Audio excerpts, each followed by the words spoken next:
Okay, so if you open up your Wacom Tablet properties, you're going to want to configure it.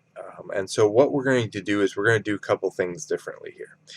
So the Cintiq here is what I'm using. So I'm going to have some options you probably don't have. If you go into the grip pen, you probably don't have the calibrate, you probably just have the pen and eraser. And if you look here, the first thing is that you can control the tip fill. Now the tip feel is how hard you have to press to um, go to like 100% black or 100% color when you're painting. So I actually have to press pretty hard, and that's just the way I do things. I don't like a lot of pressure on mine. And you can customize it with a curve like this, or you can just move the slider back and forth and it'll do it for you. Double tip, uh, double, I'm sorry, tip double click distance is off in mine, and it's just allowing me to double click when you double tap your items, and I don't use that at all, so I just turned it off. In mine, I have tilt sensitivity is high, so I can actually move the brushes around and things like that. Now I have right click here set up, and this is completely up to you. I'm going to just show you the way I have mine set up. So I have a right click button up here, and then I have a Photoshop main button. I'll get to that in a second here. Okay. Um, so if you go into the functions, that's where your bread and butter goes. And you're going to have touch keys on your tablet.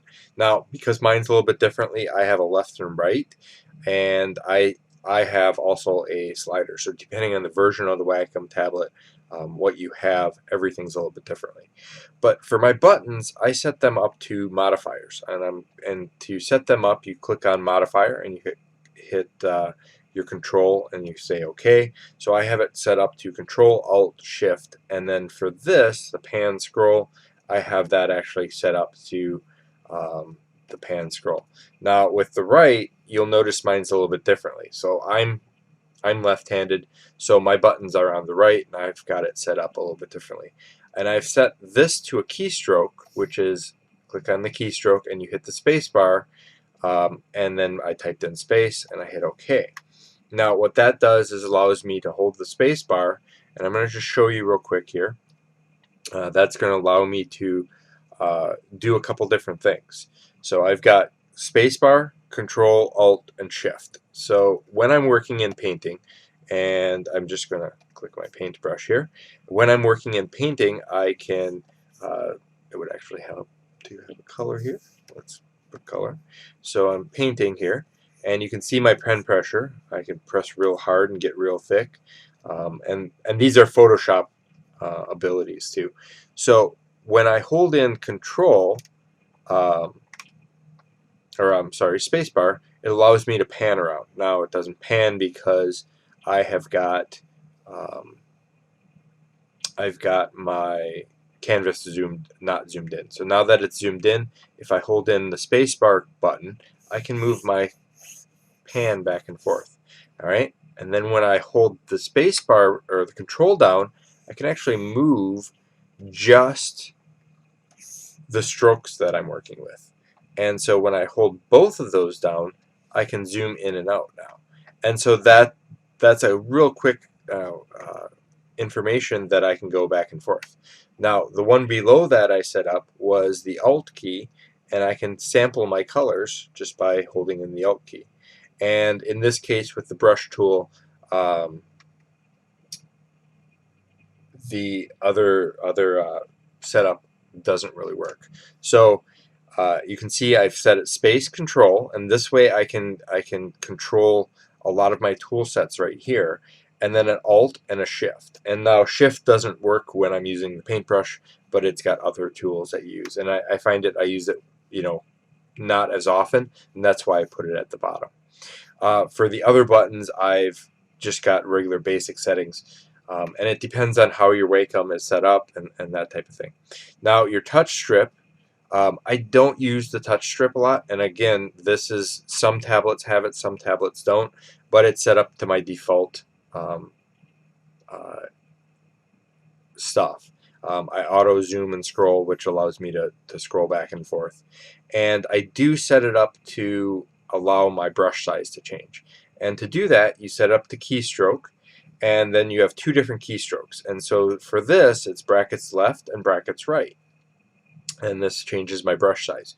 So I'm going to just give you a demonstration of that real quick. So I have my brush size, and if I have the right selection on here, I can simply scroll and allow me to paint bigger and smaller. And so that's really what I use my touch strip for, if you have one. Some of the tablets don't have them, and the lower end ones don't, and the higher end ones do. So that just allows you to quickly kind of change your brush size as you paint. Now, going back to your other tablets, you have display toggle, and that basically, I have multiple monitors, so that allows me to kind of move back and forth. But one of the other things is my on-screen controls. Now, this is something I use really frequently and quite a bit. And it's really up to how you feel like you're doing it. So my pen tip here, if you go here and you look on Photoshop, I've got my Photoshop main set up.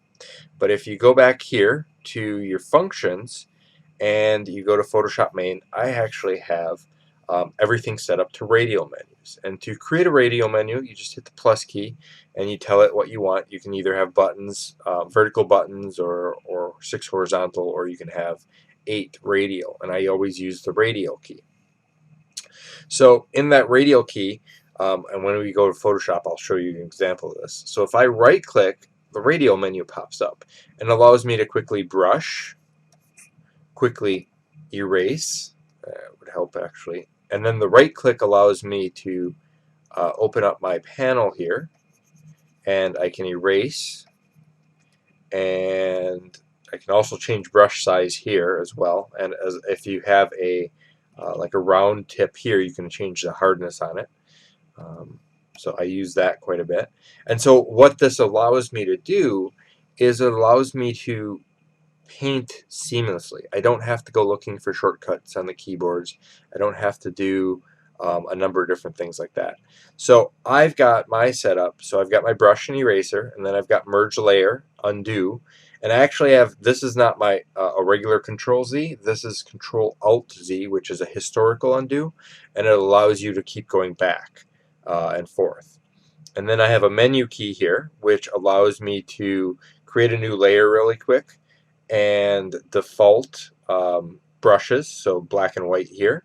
I can swap the colors, and I go back to menu, and I can fill areas, I can flip the canvas, I can create a new document, and I can group objects that are selected, and I can have a backspace key, and I use the backspace key in conjunction with the Control and Alt to fill the foreground and fill the background. I also have brush settings, and I'll show you how to set that up in a second. Basically allows me to control really quickly if I'm using a, oops, let's go brush and go to brush settings, and it allows me to set up really quickly how much opacity I have. So I can go from 5010 to 110, and you can see the variational difference. I also use some of the adjustments here, and the adjustments are hue and saturation, desaturation, levels, balance, and curves. And that allows me, that's the same thing as going up here and changing these up here in the adjustments panel. And I also have a select menu where I can actually transform, deselect, use the marquees, and pasting in place, and I also have some select options as well as hide the lasso. So those are some really quick things, and those are the things that I use frequently. Now, as a beginner, you might not know what you're using, and that's why what I would tell you right off the bat is set up things that you are finding yourself constantly going up to the panel and selecting, or constantly going up here and in the menu and selecting. And so when we go into the panel, you'll see I have some different things. So in the Photoshop menu, the Photoshop main, is you have your keystroke. So the keystroke for the brush, if I go into keystroke, is B. I just simply click in here, type B, and then I can type in brush down here, and I can hit OK. The eraser key is E. Merge layer is a Control E.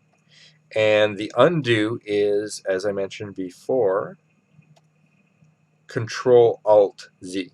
Okay. And then I can create more menus and put them in place, and that's how I go into deeper radial menus. And you can do a number of different things, and it's a really allows you to customize and streamline your capabilities. Now, if I go into the menu, there's different things here that you can set up, and you can see here I'm basically having all these submenus, and all I'm doing is basically going through and picking these up. Now, I'm not going to tell you how to set up. Setting it up is to you. You know, if you're left-handed, if you're right-handed, things just work a little bit differently. And again, it depends what you're doing. If you're doing pixel art versus, you know, digital painting, it's going to work a little bit differently as well. But this is how you set this up. And what you can do, and I'm just going to go off of this, what you can do is you can go into your image or edit, and you can go into keyboard shortcuts here. And for any of your files, so here's application menus, the panel menus, and then the tools. So the tools are all given here, and you can scroll up and down and basically look at what you want to do for any of this particular thing. So they give you the shortcut keys here.